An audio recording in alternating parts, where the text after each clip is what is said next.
Hey book lovers, it's Sam, and normally today I would have my November wrap up for you. However, I didn't finish reading any books in November. It sucks. That will definitely change in December. I'm about halfway through 2 different books, one of them for school, one of them just for fun. And December also means winter break, which means 3 weeks of no school. Yes! Lots of reading is going to happen then. You can count on it. I can't wait. So stay tuned for those updates. But for now, instead of doing a November wrap-up, I am going to tell you guys about some of the books that I own that I am super thankful were written and that I have had the joy of reading and that I get to call my friends as they sit in my little shelves. Wow, I'm so weird. Oh well, anyways. So these first 2 books I've talked about a few times on here, I believe. I have A Light in the Attic and Where the Sidewalk Ends by Shel Silverstein. They're both poem books by Shel Silverstein. I've had both of these books since I was 5 years old. I got them on my 5th birthday from my dad's best friend, and these are kind of like the first books I've really owned that I was super into. You can tell they have been well loved in the 14 years that these have been in my library. I just think that these books really kicked off my love of reading, and I could recite by memory poems from these. Whenever I have a bad day, I read these silly, goofy poems, and I love them, and yeah, so I'm just super thankful that I own these books. Super thankful that I got these books when I was so young and have enjoyed them for such a long time, and that they love me back, even though I have not been the nicest to them. I know that they love me too.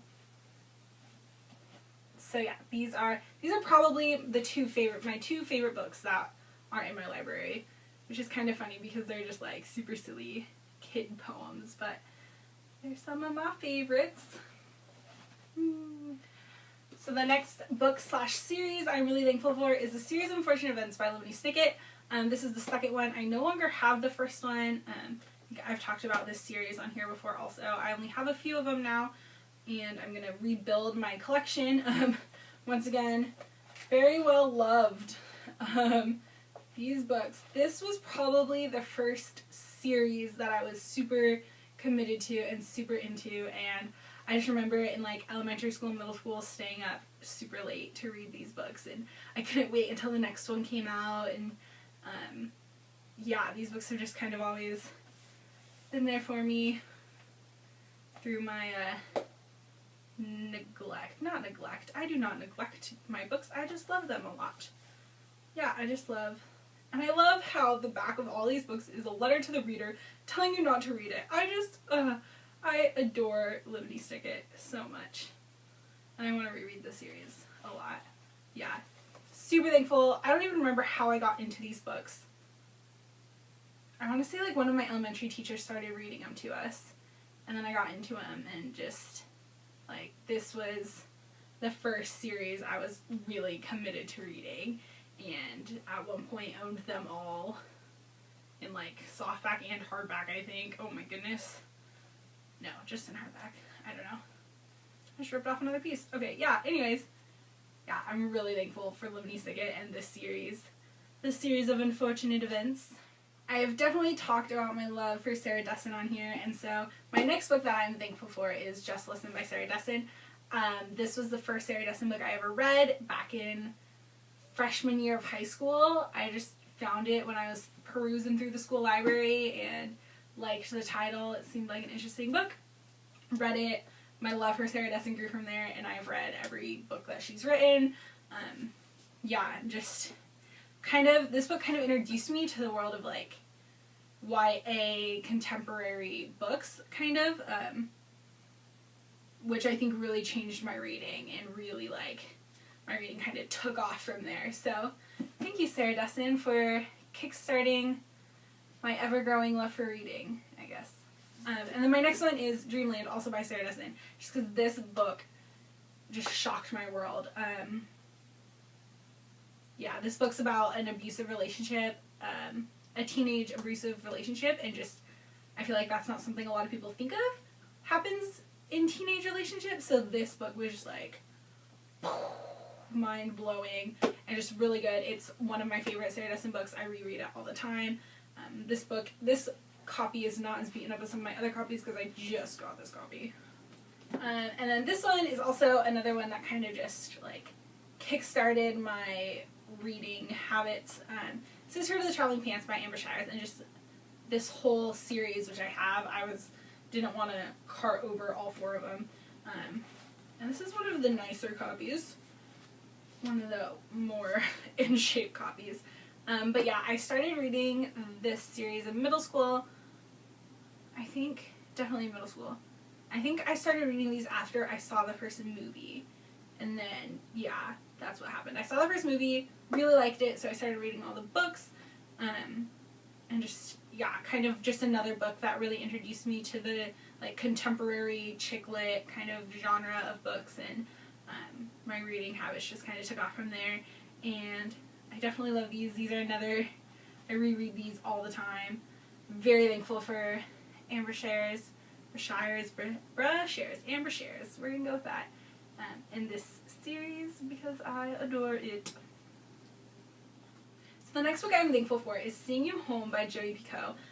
And this is, I'm thankful for different reasons than the other ones. This wasn't my first Jodi Picoult book. This wasn't a book that just like revolutionized my reading habits or anything, but just this book is so wonderfully written, and is just the plot of this book is, oh my gosh, I was just on my seat the whole time. I don't want to say too much. It's about a couple divorces, and then they're in a custody battle kind of over her frozen eggs from when they were married, and it turns into he becomes the super religious Christian, and she comes out of the closet as a lesbian, and it's their custody battle for frozen eggs between a super mondo religious Christian, and not even mondo religious, mondo legalistic, we'll go with that, Christian versus a lesbian couple. This book, oh my gosh, you can just see, I don't even know what to say, I just love it. Jodi Picoult is such a good writer. She's so good at writing her characters. You just see their thought process the whole time, and all of her books are through like everyone's perspective kind of thing, so you get everyone's view on the situation, and just this book is amazing. And you know when you pick up a Jodi Picoult book, the ending is gonna shock you to death, and this ending shocked me and made me immensely happy, and just I am so thankful. I read this book last year, and I'm just so thankful that I did. Yeah, just wow. I can't even find words to describe this book. Just read it. Just read this book. It's so good. Oh my gosh. And then the last book that I have that I am thankful for is my Bible. I've mentioned on here that before that I am a Christian. I've been a Christian for about 2 years. So definitely an important book in my life is this sucker. Yeah, just I don't really think I need to explain it further than that. I'm just thankful that this exists and that Jesus is my friend. I don't know what I'm saying anymore. Yeah. So those are some of the books that I am just so thankful to have in my library and to have read and to have existing in this world. I just love books so much. Yeah, obviously there's so many more other books I could talk about that I'm thankful for, but these were just the few that I found while perusing my bookshelves preparing for this video. Let me know what books you're thankful for this holiday season. I know it can be hard. It gets easy to like in the Christmas time be like, I want this, but let's twist it, and like, what are we thankful for just this whole holiday season? Just tell me either what books or just in your life what you're thankful for. Let me know in the comments below.